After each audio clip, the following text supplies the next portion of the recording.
Tanya Jawab COVID-19, kita masih tersambung melalui Skype dengan Dr. Setiadi yang saat ini akan bersiap untuk menjawab pertanyaan dari pemirsa yang sudah menghubungi kami. Yang pertama ada Ibu Yuli di Bandung. Selamat pagi Ibu Yuli. Ya, selamat pagi. Pagi Bu Yuli, silakan Bu pertanyaannya. Ini dok, misalnya orang yang tanpa gejala ya, OTG itu, bagaimana dia bisa langsung menyatakan positif corona gitu, cirinya apa gitu. Kemudian yang kedua, desinfektan yang ramah lingkungan itu yang seperti apa? Apakah ada cara pembuatannya di rumah gitu supaya tidak menimbulkan penyakit yang lain, penyakit lanjutannya gitu gimana? Terima kasih dok. Baik, terima kasih Ibu Yuli. Ya. Kita akan tampung dulu pertanyaannya. Kita ke Pak Yudi di Banjarbaru, Kalimantan Selatan. Selamat pagi Pak Yudi. Selamat pagi Pak.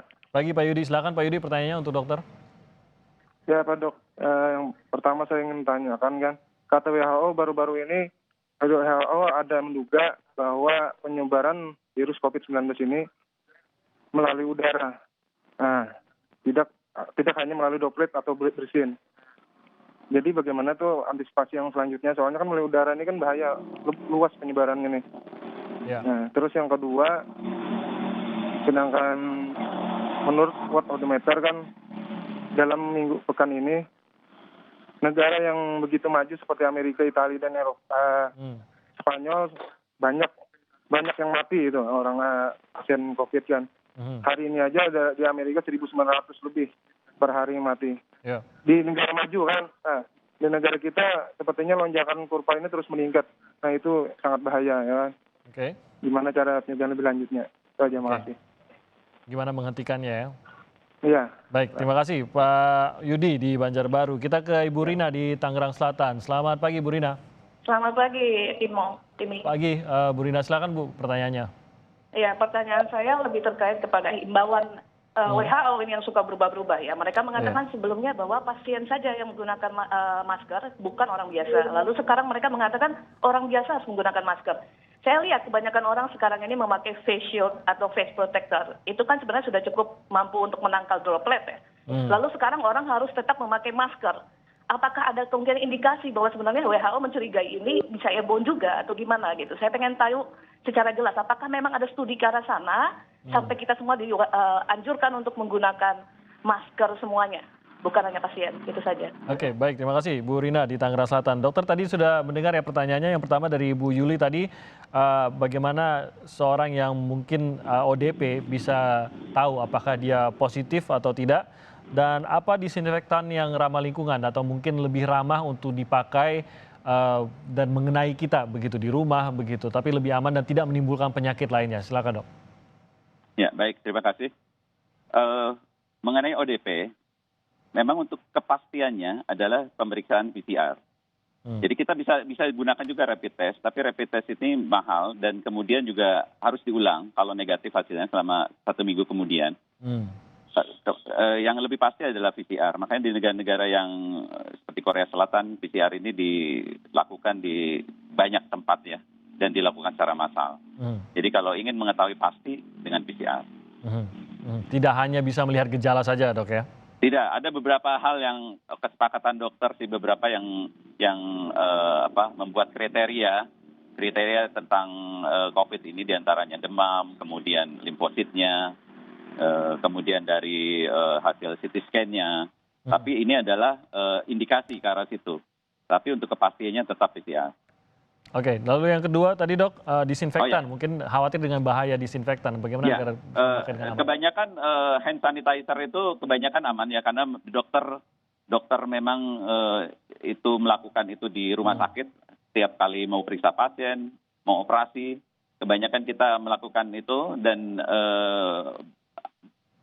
base-nya banyak, bisa dengan yang sering adalah dengan alkohol base, dan itu biasa kita lakukan dan itu insya Allah aman. Kalau disinfektan dok, yang biasa disemprot ke rumah, ini kadang-kadang kan warga sudah mulai mandiri menyemprotkan disinfektan di rumahnya. Ya, sebenarnya disinfektan itu kan banyak ya. Yang memang akhir-akhir ini ada orang yang menyemprotkan semacam cairan pel ya, saya sih tidak anjurkan ya. Tapi kalau misalkan cairan-cairan yang untuk mandi, kemudian yang biasa dipakai di kolam renang, saya rasa itu aman karena biasa kita pakai juga kan itu untuk di kolam klorin renang gitu atau dok. mandi. Iya. Kolam Oke. renang itu kan memakai juga kan sebenarnya. Oke, itu lebih cenderung aman ya dibandingkan dengan Iya. yang dipakai untuk pel justru ya. Iya, Oke, iya, betul. kita ke pertanyaan berikutnya dan tampaknya penelpon kedua dan ketiga ini cukup mirip sebenarnya. Tadi Bu Rina menanyakan kenapa sekarang berubah anjuran dari WHO dan dokter juga tadi menyarankan menggunakan masker kemanapun kita pergi. Apakah karena ada perubahan terhadap virus yang sekarang menjadi airborne? Itu apakah karena indikasi airborne tadi Bu Rina menanyakan dan Pak Yudi juga menanyakan apakah sebenarnya virus ini sudah bisa melalui udara atau airborne?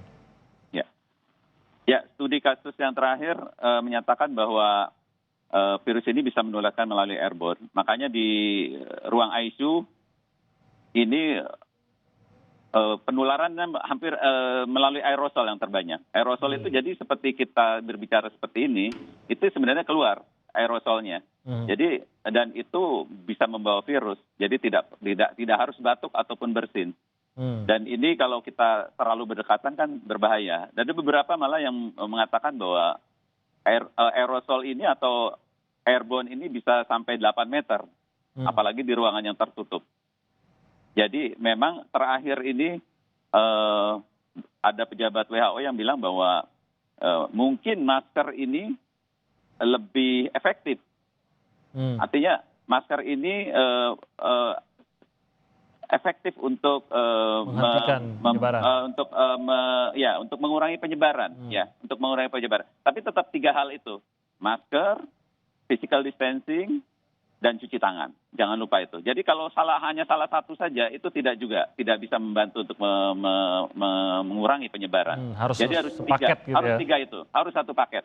Jadi minimal adalah dengan masker kain. Karena kalau semua orang pakai masker kain, kita pakai masker kain, semua orang pakai masker kain. Anggaplah itu tidak efektif untuk virus. Tapi kalau semua pakai kan yang menyemburkan terhalang, kemudian Droplet menerima itu. juga terhalang. Ya, dropletnya itu. Oke, pada saat dikatakan airborne gitu dok, mungkin bayangan airborne setiap orang takutnya berbeda-beda dok. Tadi Anda mengatakan bahwa airborne itu karena ada aerosol yang keluar, bahkan pada saat kita berbicara. Dan ini bisa mencapai sekitar 8 meter kemungkinan gitu, tergantung dari ruangannya. Tapi mungkin ada masyarakat yang sudah membayangkan, wah airborne berarti sebuah kota, udaranya bisa kotor oleh corona. Mungkin ada yang membayangkan seperti itu. Jadi udara kotor ini bisa menyusup ke rumah dan lain-lain sehingga mengisolasi diri di rumah menjadi tidak aman lagi. Bisa saja kan ini bayangan terburuk. Tapi tampaknya ini harus diluruskan juga dok. Airborne ini apakah berarti di tengah jalanan pun saya bisa terjangkit, tidak ada orang corona baru saja lewat berbicara di sini lalu saya melewati area yang sama saya bisa terkena? Ya. Jadi kalau di udara bebas, mungkin kan kena sinar matahari, kemudian juga ada angin yang cepat dia akan jatuh ke tanah ya. Sedangkan dengan udara di ruangan yang tertutup yang ber-AC, itu memang selain suhunya juga memungkinkan untuk virus itu hidup lebih lama. Kemudian juga dia akan berputar-putar di sekitar ruangan itu. Jadi berbeda dengan di luar ruangan. Di luar ruangan akan lebih aman. Tapi ya tetap harus social distancing, kemudian juga tetap harus memakai masker, karena kita tidak tahu itu apakah ada orang yang baru lewat kemudian dia batuk, dia bersin, kemudian kita lewat, mungkin nggak nyampe 30 detik kan kita nggak tahu, gitu. Apalagi mungkin di kereta atau di bus kan itu juga kita tidak tahu. Ini kenapa tadi Anda mengatakan harus dijalankan seluruhnya dok ya? Iya. Kalau melihat perkembangan di negara-negara yang berhasil mengendalikan infeksi ini seperti di Hong Kong, kemudian di China, kemudian di Singapura, mereka ini kan hampir semua warga negaranya menggunakan masker. Malah pemerintah Singapura itu membagi-bagikan masker untuk seluruh warga negaranya. Oke, jadi sangat penting kita mengikuti aturan ini dan juga sudah disarankan juga oleh gugus tugas ya. Pergunakan masker kemanapun, bahkan kalau satu rumah ada yang sakit, satu rumah pakai masker di dalam rumah bahkan. Pakai masker, iya. Baik, terima kasih Dr. Setiadi sudah memberikan informasi yang jelas di Tanya Jawab COVID-19. Dr. Setiadi adalah Sekretaris dari PP Perdatin, Perhimpunan Dokter Spesialis Anestesi Indonesia. Sekali lagi terima kasih Dr. Setiadi.